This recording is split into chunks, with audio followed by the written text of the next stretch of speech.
Good afternoon, friends. I hope you are well today. This afternoon, I'm going to talk about what I eat in a day. As I've mentioned on another video, I am currently on the carnivore diet. I am not a carnivore channel, and I do not know a lot about the carnivore diet, nor am I a carnivore expert. I'm following a version that is what I call the poor man's version because I don't have the money for the good pieces of meat or the correct cheeses or the correct butters or things like that. So I do just buy what I can afford. That said, I do stick to only eating things that are animal based, not anything that is plant based. So my diet, uh, I'm very boring when I'm on a diet. I tend to eat the same thing. I know that's against the rules of dieting. It's counterproductive because you can get bored pretty fast and yada yada yada. It's not a good thing to do, but because I don't like to cook and I don't like to deal with making foods and a lot of things, so I tend to eat the same thing all the time. But I do that when I'm not on a diet also. It's just that I'm eating the same junk over and over and over again. So I just I'm what I call myself a mood eater, and I eat what I'm in the mood for. I eat it every day until I'm not in the mood for it, and then I move on to another food. So currently, what I eat is they recommend on the carnivore diet that you eat only once or at most twice a day, and that's difficult for me because I had a gastric bypass in 1987. I still have limitations with my stomach. It's mostly worn off, but I have a great difficulty with meat, which is what I'm primarily eating, meat and protein. I'm primarily eating on this diet. I have a lot of difficulty digesting those. I've even been diagnosed with gastroparesis because the food does not move through my system like it's supposed to. But I'm not sure that diagnosis is accurate because I think other factors have caused the difficulty as much as having gastroparesis that I won't go into at this time. I may go into a later video, but it has caused digestive issues and the leftover effects of the gastric bypass. It limits what I can eat at a time. I can eat more than I could after the surgery, but not a great deal more. I cannot eat more than 4 ounces of meat at a time. I cannot eat more than 3 large eggs at a time. And if you watch videos on the channels of the carnivore diet people, they eat massive amounts of meat for their one meal. They eat these incredible cuts of meat. I can't eat a slice of meat like that. I could not remotely eat that. I can, like I said, barely eat the 4 ounces of a beef patty or a ribeye thin steak. If it's a thicker steak, I can eat the 4 ounces, but I can't go much over that.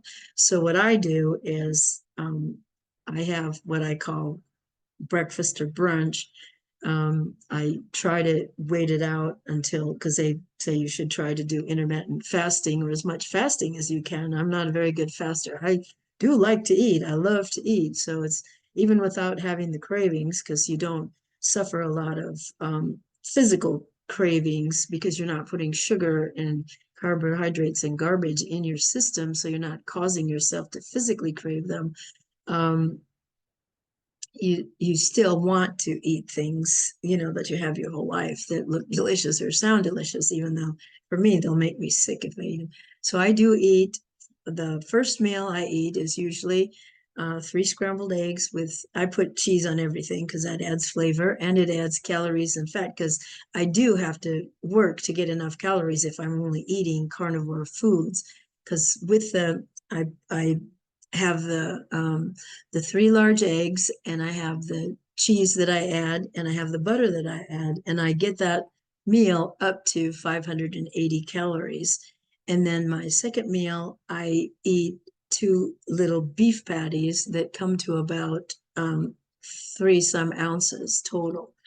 And I put cheese, again, I put cheese, and I also add butter to dip in just to add calories and fat, because you need to keep your protein and your fat ratios balanced in order to be losing weight on the carnivore diet. And if you don't, then you're not going to lose weight. And I do struggle with not losing weight.